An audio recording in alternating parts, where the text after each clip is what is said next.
Surga adalah rumah tinggal dan kampung halaman sesungguhnya untuk manusia. Kenapa? Karena kedua orang tua kita, Nabi Adam dan Hawa alaihi wassalam, berasal dari sana. Diturunkan ke dunia untuk hikmah yang sangat besar. Ya. Supaya manusia mau berjuang untuk bisa kembali ke kampung halaman. Yang harusnya selalu untuk kita rindukan. Kalau kampung halaman di Banjarnegara, orang merantau sampai ke Jakarta bahkan keluar Jawa. Mereka yang kemudian merantau sampai ke luar negeri bahkan, itu tetap ada keinginan untuk suatu saat kembali ke kampung halamannya di Banjarnegara. Itu kampung halaman kita di dunia. Semua cara dipakai, apalagi kalau pas mudik lebaran. Gak punya uang naik motor.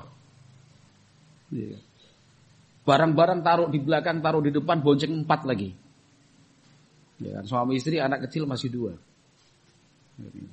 Ngantuk-ngantuk, hujan panas gak masalah. Siang malam yang penting segera sampai di kampung halaman. Ada kampung yang dirindukan, ada orang tua yang dicintai. Ada kenangan-kenangan yang ingin diulang lagi. Itu kampung halaman di dunia. Padahal kampung halaman manusia itu sesungguhnya di surga. Di surga. Jalan menuju surga sudah Allah buka. Cara menempuhnya dijelaskan juga. Kurang apa? Yang mendorong seorang hamba untuk bisa masuk surga, itu tiap hari ada. Contohnya apa? Salah satu apa yang tiap hari itu pasti kita rasakan. Dan mestinya ketika merasakan hal itu, yang pertama kali diingat itu surga. Apa? Betul, ustadznya gak dapat hadiah. Yang jawab ustadznya kok. Capek. Iya kan? Tiap hari kita itu capek. Capek gak kalian? Capek boten? Boten? Masya Allah, luar biasa kalian. Capek. Ya kan? Kerja capek, ibadah capek. Ya. Kegiatan apapun capek. Yang capek bukan cuma badan, juga pikiran capek. Jadi kalau kita itu sedang mengalami capek, apalagi kecapekan yang luar biasa, pokoknya yang pertama diingat surga. Udah, itu aja. Kalau sudah ingat surga begitu, ya sudah, gimana caranya biar bisa menjadi penduduk surga sehingga tidak lagi ada capek. Nah, dalam Al-Quran banyak disebutkan. Di antaranya surat Al-Hijr ayat 45 sampai 48. Yang disebutkan bukan cuma capek, tapi nanti banyak hal ini. Innal muttaqina fi jannatin wa uyun. Sesungguhnya orang-orang yang bertakwa itu ada dalam taman-taman, ya, surga, dan juga mata air, sungai yang mengalir. Udkhuluha bisalamin aminin. Para penduduk surga itu nanti akan dipersilahkan masuk. Udkhuluha, silahkan masuk ke sana. Bisalamin aminin, dengan keselamatan dan rasa aman. Ini satu, kalau kita mau sebut ini satu. 2, wa naza'na ma fi sudurihim min ghillin ikhwanan ala sururin mutaqabilin. Di surga itu kami hilangkan, kami lenyapkan rasa benci, hasad, ketersinggungan kepada orang lain. Itu dilenyapkan. Di surga gak ada hasad, gak ada iri, gak ada benci, gak ada tersinggung, gak ada sakit hati. Ya. Ikhwanan, kenapa? Karena hidup di surga itu ya saling bersaudara. Ala sururin mutaqabilin. Semua orang itu duduk di atas dipan-dipan, saling berhadapan. Ya. Karena kalau sedang ada masalah, orang gelem ketemu. Gitu. Kalau sedang tersinggung atau sakit hati, itu cari jalan sendiri-sendiri, menghindar. Tandanya kalau kita itu bersahabat, bukti kalau kita bestie, bahasanya anak muda. Kalau betul-betul friend, sohib beneran, itu kalau ketemu seneng, kalau ngobrol ora nonteki. Tapi kalau jenengan ketemu sama orang ngobrol panas, pengen dan rampung, pengen dan pamit, pengen dan pisah, nah itu berarti persahabatannya belum kental. Kan itu. Malah berusaha antum wae, aku ora iso ngomong. Nah itu berarti belum kental itu.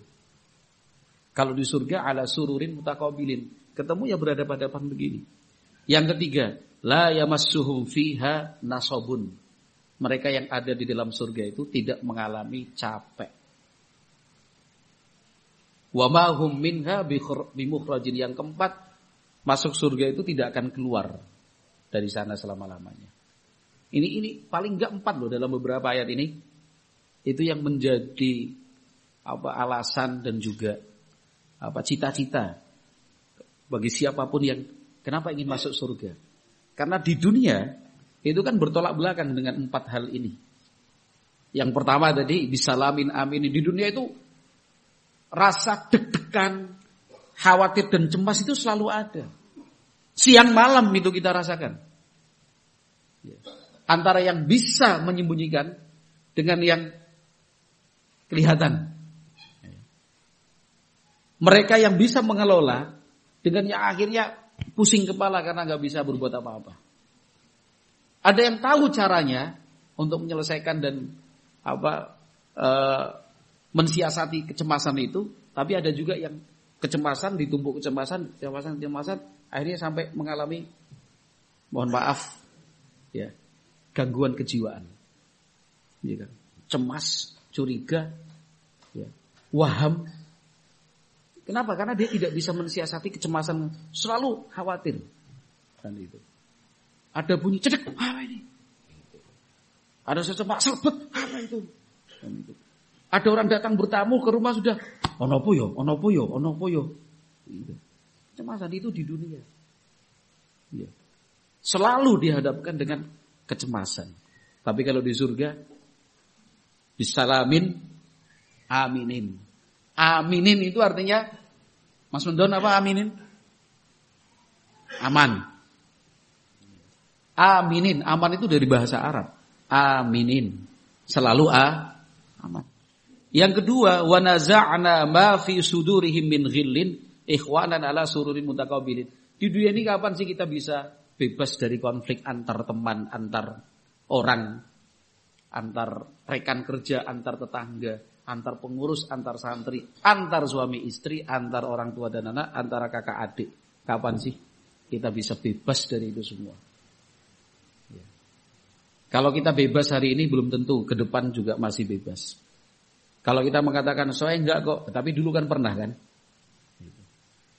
Yang namanya di dunia itu selalu ada konflik. Ya. Salah paham, ketersinggungan, ya kan? Bercandanya yang tidak pas, salah ucap, salah nukil, ya. Salah persepsi juga. Sama saya punya niat yang baik. Salah baca bisa? Salah baca bisa? Bisa. Salah kirim bisa nggak? Oh, bisa. Itu dengan media sosial yang kita punya sekarang, WA itu. Salah ketik, salah baca, salah kirim. Konflik, gesekan dan macam-macam itu banyak sekali. Nah, ketika kita mengalami yang pertama tadi kecemasan dan kekhawatiran, yang diingat pertama itu surga. Ketika kita merasakan adanya perselisihan, konflik, ingat surga memang. Yang tidak ada konflik di sana. La yamassuhum fiha nasabun. Di surga itu nggak ada capek. Jadi kalau pas capek antar jemput anak, capek berangkat pulang taklim, capek berangkat bekerja dan ketika sampai di rumah, seperti pekerjaan itu nggak ada habis-habisnya. Padahal dulunya cari pekerjaan. Dulu susah cari pekerjaan, barang dapat pekerjaan bingung. Itulah manusia. Capek. Untuk kepentingan dia pribadi, demi urusan keluarga, itu kaitannya dengan ibadah dan dakwah, ta'awun dan yang semisalnya, capek lah. Capek. Tapi kalau udah mulai capek begitu, ya ini dunia. Ya, gak bisa kita istirahat. Ya istirahat itu ternyata cuma hanya bisa di surga. Di dunia ya jangan bayangkan bisa istirahat. Bisa istirahat tapi itu cuma sebentar. Bisa istirahat tapi itu cuma sesaat. Ya. Istirahat bisa. Tapi itu sudah dinanti lagi dengan kecapean-kecapean, kecemasan-kecemasan, ya kan? Perselisihan-perselisihan itu. Wa ma hum minha bimukhrajin. Kalau sudah masuk surga, mereka tidak keluar karena mereka kekal selama-lamanya. Kalau di dunia kan semuanya bersifat sementara. Aman ya sementara. Karena sangat memungkinkan rasa aman itu dicabut oleh Allah Subhanahu wa taala. Berteman itu akhirnya sementara juga karena banyak sekali yang dulunya berkawan puluhan tahun kemudian menjadi lawan. Ya. Banyak sekali yang dulu sahabat dekat tapi akhirnya menjadi musuh, ya, yang paling dibenci. Itu banyak. Nah, capek juga gitu. Kita bisa istirahat, liburan gitu. Long weekend nih. Bisa liburan berapa hari? 4 hari. Kamu ngapain kalau liburan? Ya tidurlah. Hari-hari kerja, kesempatan tidur. Tidur seharian dari pagi pada subuh sampai menjelang zuhur. Bangun pegel. Bayangannya kalau tidur setengah hari full, badannya seger. Tapi ternyata pegel. Tidur terus-terusan itu juga capek loh. Ya, karena melampaui batas. Ya kan? Kerja capek. Liburan capek. Aktif berkegiatan capek. Terlalu banyak tiduran capek. Nahan haus, nahan lapar capek. Pas kekenyangan lebih capek lagi. Jadi usahakanlah. Kalau mengeluh, jangan mengeluh dengan sesuatu yang mau tidak mau itu akan kita rasakan. Jangan mengeluh dengan sesuatu yang semua orang juga merasakan. Gitu. Ayo mas taling, gue ra pantes alasan kayak gue, nggak pantes. Emangnya yang kesel cuma kamu doang. Gitu. Aku juga kesel, capek. Gitu.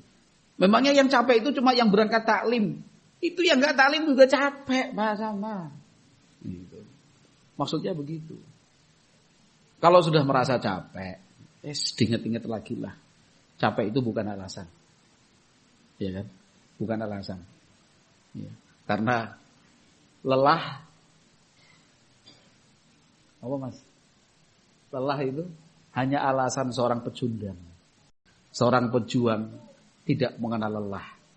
Yang capek itu bukan hanya jenengan, semua orang capek. Tapi mereka yang berhasil itu yang apa? Yang mengabaikan rasa capek. Mereka yang bahagia itu mereka yang lelah itu bukan masalah. Apalagi kalau seseorang udah bercita-cita pengen masuk surga, wes orang apa-apa nih di dunia ini. Wa ma hum minha bimukhrajin, mereka yang sudah masuk dalam surga itu tidak akan keluar karena mereka akan tinggal menetap dalam surga selama-lamanya. Kalau di dunia sifatnya sementara. Jadi di dunia itu kalau berdasarkan beberapa ayat ini, satu, selalu dihadapkan dengan kecemasan dan kekhawatiran. Sesuk, nek ngene piye? Lah. Dua, dengan konflik, perselisihan. Tiga, capek dan lelah. Empat, enggak ada yang kekal, semuanya bersifat sementara. Maka sebaliknya, yang ingin aman, yang mau berteman, sesungguhnya yang tidak mau capek, yang ingin kesenangan itu seterusnya, tidak berhenti, ya berarti pilihannya hanya satu. Apa itu surga. Di dalam ayat yang lain, surat Az-Zukhruf. Surat Az-Zukhruf. Ayat 68. Allah Subhanahu wa taala berfirman, "Ya ibadi la khaufun 'alaikumul yauma wala antum tahzanun." Itu besok pada hari kiamat Allah berfirman, "Ya ibadi, hei hamba-hambaku, La khaufun 'alaikumul yauma wala antum tahzanun. Hari ini tidak ada lagi rasa takut dan tidak ada lagi kesedihan bagi kalian. Itu surga. Ya. Jadi yang punya ketakutan, ya jawabannya surga biar tidak ada lagi ketakutan. Yang selama ini bersedih hati, ya hanya surga. Satu-satunya tempat yang tidak ada sedih hati. Kalau mengalami hal-hal seperti ini di dunia, lalu mengeluh saja, ya tidak ada guna. Yang dikeluhkan tidak akan hilang. Yang dikeluhkan itu akan selalu ada. Capek, ya tiap hari capek kita. Aku khawatir, aku cemas. Iya tiap hari kita khawatir, tiap hari kita cemas. Kita mencemaskan keselamatan diri, kita mengkhawatirkan keselamatan keluarga, kita mengkhawatirkan keselamatan anak, kita mengkhawatirkan keselamatan kerja, kita mengkhawatirkan keselamatan dakwah, kita mengkhawatirkan keselamatan sekian banyak. Ya. Tapi kalau di surga nggak ada yang seperti itu, karena semuanya aman, begitu. Di dalam riwayat Bukhari dan Muslim, muttafaqun alaih,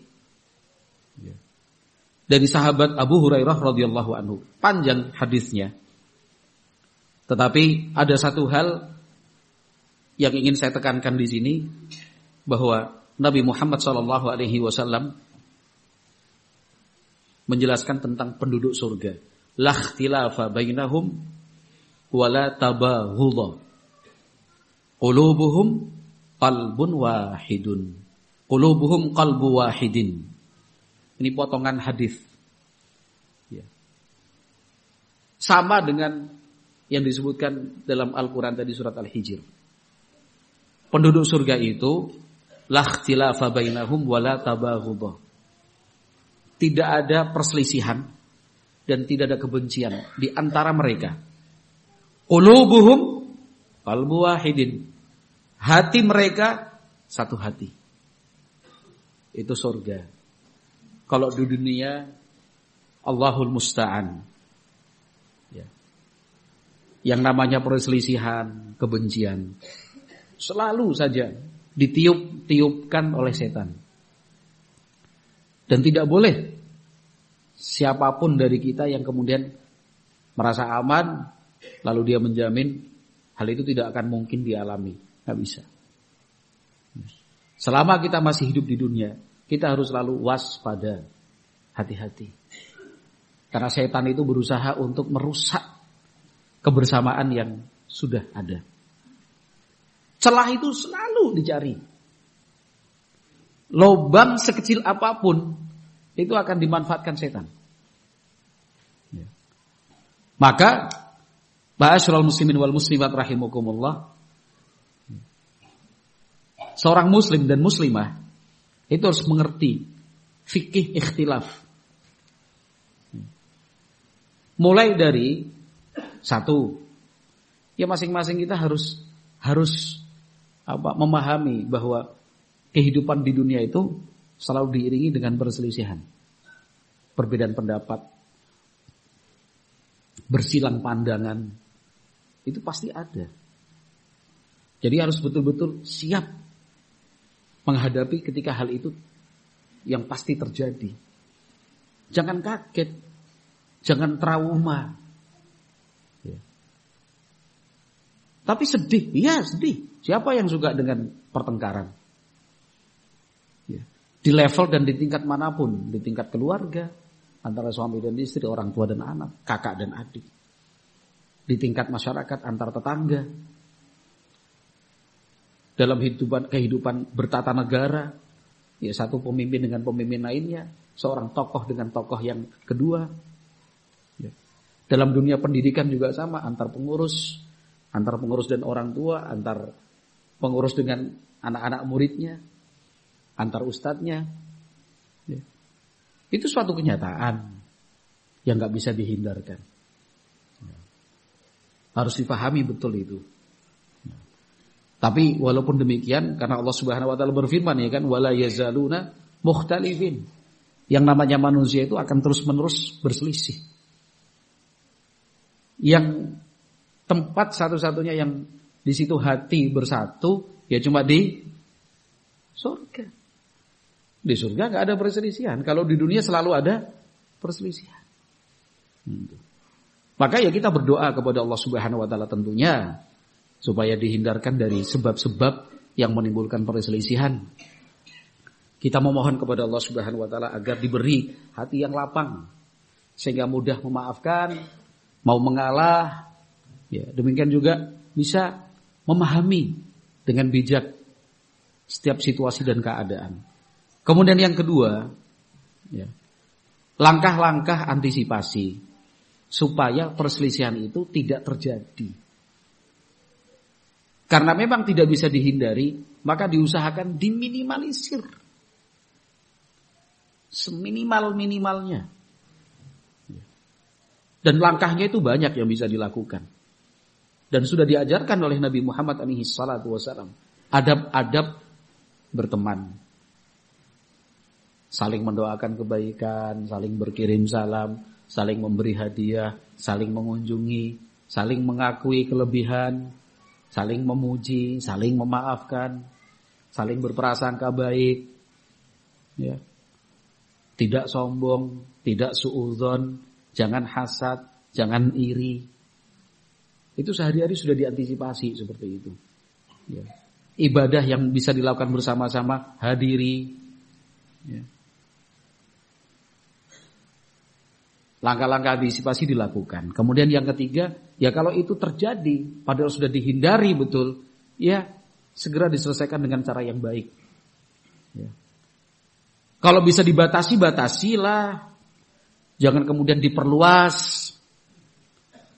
Kalau bisa diselesaikan berdua, berdualah. Nggak usah masing-masing ngajak bala. Ya. Mempengaruhi yang lain untuk mendukung. Selesaikan berdua, kenapa sih? Kenapa harus yang ini ngasih tahu teman-temannya untuk mendukung dia berselisih pendapat dengan yang sana? Yang sana melakukan hal yang sama, ya kan? Cari teman-teman pendukung, akhirnya jadi dua kubu, ada dua pihak. Ya. Itu bukan cara penyelesaian. Ya. Yang ini merasa benar, yang sana juga bilangnya benar, karena masing-masing melihat dari satu sudut pandang saja. Jadi diminimalisir dulu itu area khilaf perselisihan yang terjadi. Jangan diumbar di publik, jangan disampaikan di status. Tulis status, puaskan, ngefitnahin orang. Nah, ini. Yang baca kan, ono masalah ini. Kan nggak mungkin orang bikin status seperti itu. Puas kan ngefitnahin orang? Gitu. Apalagi tanda pentungnya banyak sama tanda tanyanya. Ini pasti ada masalah ini. Ketika ditanya, ono apa ya mas? Kepo lo. Loh, piye lo? Gitu, ngeliatin status orang. Yo kamu pasang status kan biar dilihat orang toh. Kalau nggak pengen dilihat orang, ngapain pasang status? Tambah panas lagi. Yang A yang nggak tahu sama sekali ketika dia baca, iki aku iki. Gitu. Mas, nek duwe masalah yang ngomong langsung aja dibahas ning status. Oh, bukan antum, Pak, yang lain. Gitu. Yang lain siapa? Ah, udah. Tahu. Nah, status. Gitu. Pasang status, ya Allah, selamatkanlah hati kami. Ya. Ketika terjadi berita-berita hoaks yang tersebar ke sana dan kemari, yang baca ki opo meneh. Tulis, jadilah suami yang penyabar, jangan dikit-dikit muring. Yang baca kan iki umahat lagi duwe masalah karo bojone iki. Yang suami nulis, kapan aku bisa punya perhiasan terbaik di dunia ini? Urusan keluarga dibawa kemana-mana. Ya kan? Urusan berteman yang sebenarnya cuma masalah dua orang, akhirnya semua orang tahu. Kalau terjadi konflik, perkecil areanya. Selesaikan berdua. Jangan ngadu ke sana, jangan ngadu ke sini, jangan lapor ke sana, jangan lapor ke sini. Emang enak dilaporin? Nggak enak, kita yang dengerin itu nggak enak. Ustadz, saya punya masalah gini, ini si fulan gini-gini. Aduh. Gimana Ustaz ini? Dia yang salah kan? Mengajari. Belum berapa lama saya nanya Ustaz, Afan Ustaz, anak percaya sama antum ini. Ini si fulan tadi yang laporin, gantian dilaporin. Aduh. Kalau saya sih selama ini kalau ada orang WA seperti itu langsung tak arsipkan. Tidak pernah seingat saya menanggapi kalau orang tanya tentang konflik itu. Arsipkan. Urip kok digawe susah. Mikirin urusan orang. Yang kaitannya sama ibadah kepada Allah, enggak apa-apalah kita jawab, kita tanya. Tapi kalau melibatkan dua pihak atau lebih, karena untuk menyelesaikan masalah itu kan nggak bisa satu pihak, dua-duanya. Ini gimana? Nggak rantai waktu ya untuk mengumpulkan seperti itu. Dah arsipkan. Apalagi kalau dalam urusan dakwah, udahlah banyak-banyak mengalah. Mengalah itu bukan kemudian pergi. Mengalah itu bukan kemudian tidak pernah kelihatan. Kok antum nggak pernah ke pondok? Aku tak bantu dari luar aja. Ya ora iso. Wong ladang dakwah kita itu di dalam, kok pengen bantu dari luar? Gak bisa, Mas. Gak bisa. Saya dari jauh saja. Yang dekat aja belum tentu bisa, mau dari yang jauh. Mau bantu apa dari jauh itu? Dengan doa. Ya doakan dirimu sendiri supaya bisa mendekat lagi. Gak bener itu. Ya, mengalah itu dalam arti ya sudah betul-betul tidak mempermasalahkan masalah dakwah itu yang lebih besar. Kebersamaan dan ukhuwah itu yang dijunjung tinggi, setinggi-tingginya. Dan itu tulus. Tulus. Jangan sampai ada kata yang menunjukkan bahwa sebenarnya dia terpaksa. Jane aku ora setuju. Tapi demi ukhuwah. Ini kan enggak usah ada kata-kata jane ora setuju. Manfaatnya apa? Ya kan? Tinggal bilang untuk ukhuwah, ayo kita dukung program ini. Begitu. Tidak ada kesan kalau sebenarnya enggak setuju. Kalau orang lain yang mendengarkan yang ditangkap yang awalnya tadi, jane aku harus setuju. Tapi akhirnya kita dukung saja. Yang dengar sebenarnya tidak sepakat loh program itu. Yang ditangkap yang depannya tok. Iya, anak juga gak setuju. Iya. Akhirnya gonjang-ganjing. Itu dunia. Tapi kalau di surga, la ikhtilafa bainahum wala tabaghudha. Di surga itu tidak ada ikhtilaf. Tidak ada perselisihan, tidak ada saling benci. Qulubuhum qalbu wahidin. Hati mereka hati yang satu. Maka ya, tadi sudah ada langkah-langkahnya ya. Langkah-langkahnya mulai dari ya kita harus paham betul bahwa dalam kehidupan dunia itu yang namanya perselisihan akan selalu ada. Kita berdoa kepada Allah supaya dihindarkan sejauh-jauhnya. Kemudian kita melakukan langkah-langkah supaya hal itu tidak terjadi. Ya hak-hak persaudaraan itu kita tunaikan. Kalau itu terjadi, satu, diminimalisir. Jangan diperluas. Itu aja. Gak usah cerita sana, gak usah cerita sini. Ya. Gak usah ngajak si A atau ngajak si B. Udah diminimalisir. Ya. Kemudian yang kedua, siapa yang mendahului untuk membuka komunikasi, dia yang terbaik. Gak usah tinggi hati, gak usah keras. Ya. Ajak kaku.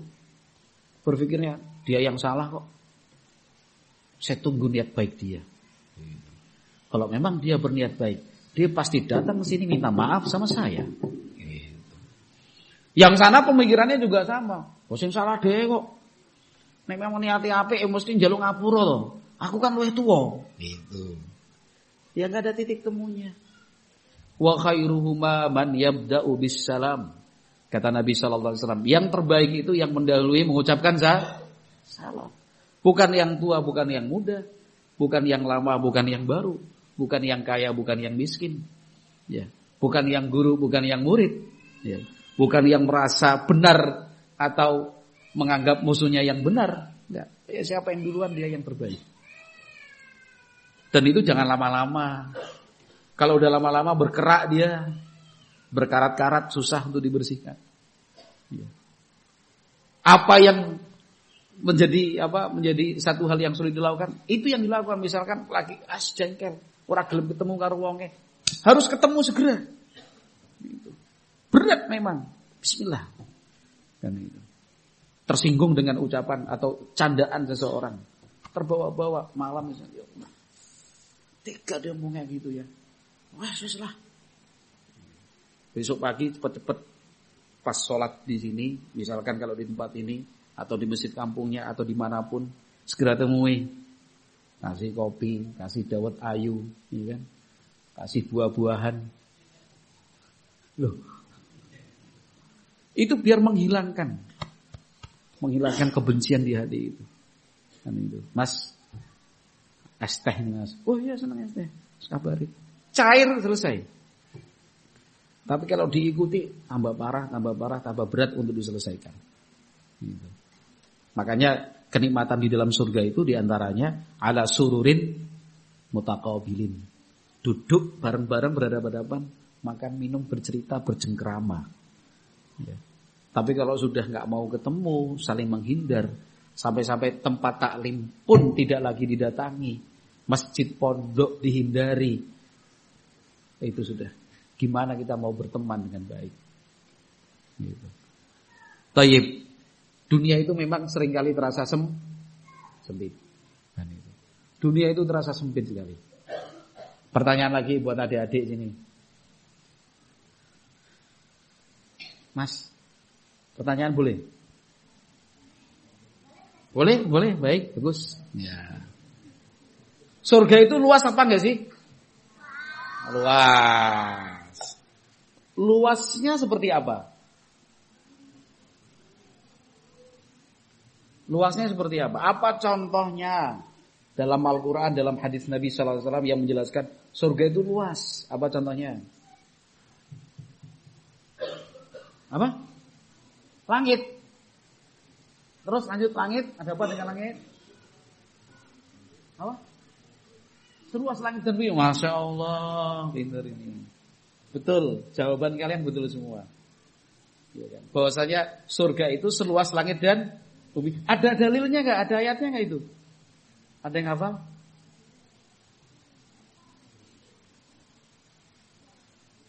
Sudah betul itu jawabannya. Wasari'u ila magfiratin. Lanjutnya.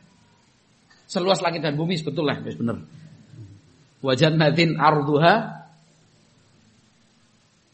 ya as-samawati wal ardu ka ardis samai wal ardu. Jadi surga itu luasnya seluas langit dan bumi. Bumi itu luas apa enggak? Luas. Udah pernah ke Surabaya? Loh, ke Kalimantan? Loh, ke Mekah? Pengen enggak ke Mekah? Sudah berdoakah? Belum. Kalau mau ke Mekah berdoalah. Karena tidak ada yang sulit bagi Allah Subhanahu wa taala untuk diwujudkan di dunia. Tapi dunia itu luas, Mas. Bumi ini luas sekali. Bumi aja kita nggak tahu luasnya seberapa. Apalagi surga. Padahal surga itu luasnya seluas langit dan bumi. Langit itu seberapa luasnya? Nggak tahu. Di Wonosobo tadi kita lewat jalur, ya dari mana Puntuk itu dari Kaliwaru lewat Puntuk, kemudian tembus ke Leksono tadi apa Abu Bawas? Ya dari kecamatan dari Leksono tembus Sawangan sini. Tadi jalurnya kami di situ untuk menikmati keindahan bumi Wonosobo. Di Wonosobo saja tempat yang tempat kosong ya, lahan kosong itu masih banyak loh. Wonosobo.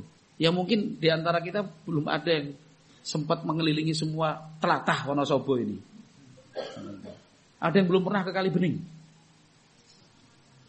Pernah semua ini? Pernah.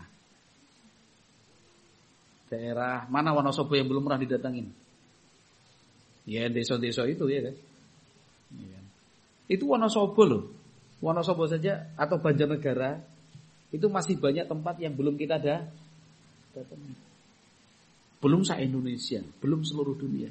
Nah, surga itu luas sekali, seluas langit dan bumi. Maka Ketika seseorang itu merasakan sempit di dunia, kabeh sempit. Ingin rasanya aku berlari, begitu nih. Malah puisi Pak ya. Ingin rasanya aku berlari dari kejenuhan selama ini. Ingin mencari tempat yang paling sepi, walaupun ke ujung bumi. Gitu. Sempit, dunia itu sempit. Karena satu-satunya tempat yang luas itu di mana? Di surga. Di surga, tempat yang paling luas itu di surga. Al-Imam Al-Bukhari dan Muslim meriwayatkan dari sahabat Ibni Mas'udin radhiyallahu anhu. Rasulullah sallallahu alaihi wasallam bersabda, "Inni la'alamu akhir ahlin nari khurujan minha wa akhir ahlil jannati dukhulanil jannah." Rasulullah sallallahu alaihi wasallam menyatakan, sungguh saya betul-betul tahu orang yang paling terakhir keluar dari neraka dan orang yang paling terakhir masuk surga. Siapa itu? Kata Nabi sallallahu alaihi wasallam, rajulun yakhruju minan nari habwa. Orang yang keluar dari neraka itu dengan merangkak dia. Orang terakhir ini keluar dari neraka. Karena setelah itu semuanya kekal selama-lamanya di neraka. Dia punya salah, dia ada dosa, Allah kehendaki dihukum terlebih dahulu di neraka, kemudian selesai masa hukuman dimasukkan ke dalam surga. Nah, orang tersebut itu paling terakhir keluar dari neraka, merangkak. Fayaqulullahu azza wa jalla, Allah berfirman kepadanya, idhab fadkhulil jannah. Silahkan kamu pergi dan masuklah ke dalam surga. Fayatiha fayukhayyalu ilaihi annaha mal'ah. Orang itu kemudian masuk ke surga. Tapi dalam bayangannya surga itu ternyata sudah penuh. Fayarji'u fayaqulu ya rabbi wajadtuha mal'ah.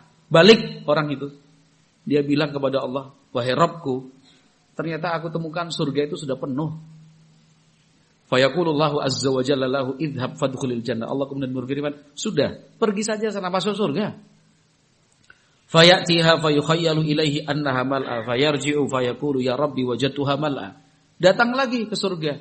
Dibayangkan surga itu sudah penuh, balik lagi dia. Wahai Rabbku, saya temukan surga itu sudah penuh. Fayaqulullahu azza wa jalla idhab fadkhulil jannah. Sudah, kamu pergi sana masuk ke dalam surga. Fa innalaka mithlad dunya wa asharatu amthaliha. Karena tempatmu di surga. Ini orang paling terakhir masuk surga loh. Apalagi yang sebelum-sebelumnya. Orang yang paling terakhir masuk surga saja Allah firmankan kepadanya, tempatmu di surga itu seluas dunia dan 10 kali lipatnya. Tuan tanah atau enggak itu? Orang sini aja 1 hektar saja sudah orang mundung-mundung geden.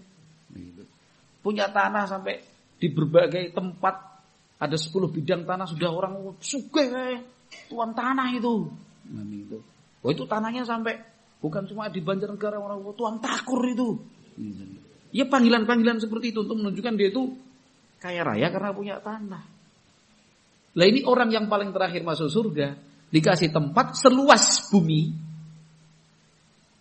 plus 10 kali lipatnya. Digo ngapa Jal? Artinya itu orang yang paling terakhir masuk surga dapat tempat untuknya 10 kali lipat dunia ini luasnya.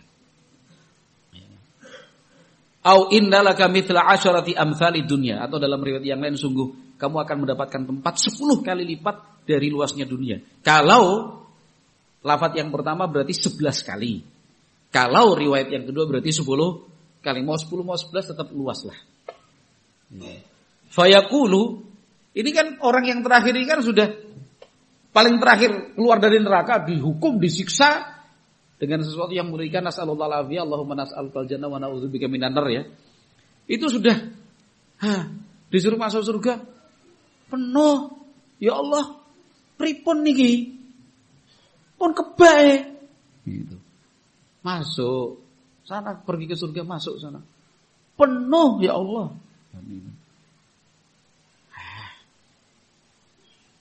Kamu itu punya tempat di surga 10 kali lipat luasnya dunia.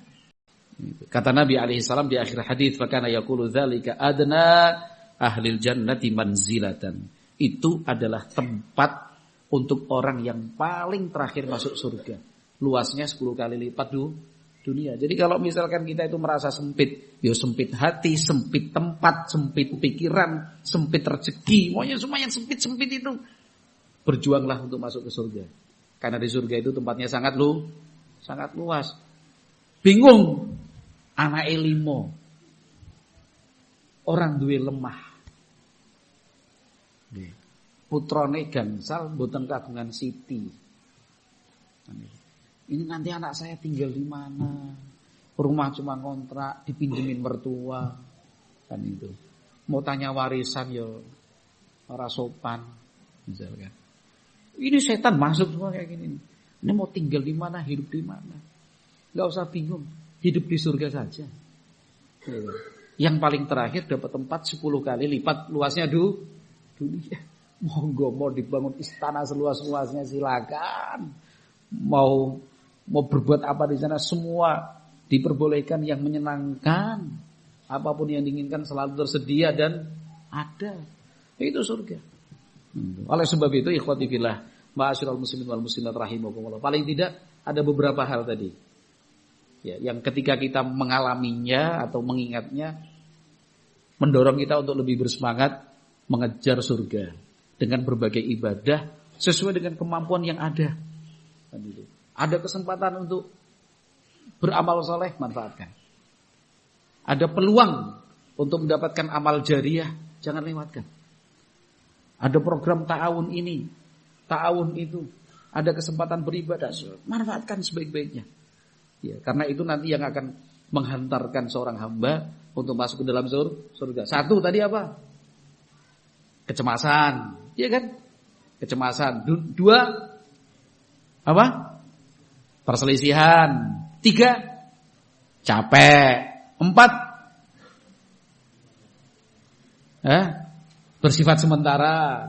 5 tadi saya tambahkan tadi 5 az-zuhruf tadi. Sedih. Iya kan? Sedih. Iya kan? Rasa takut sudah. Rasa sedih itu beda, iya kan? Kemudian ada lagi yang lain, yang terakhir tadi, yang 6 sempit. Itu sehari-hari itu kita alami. Yo capek, yo sempit, yo berselisih, yo takut, yo sedih, ya kan? Yang tidak ada yang kekal, semuanya serba sementara.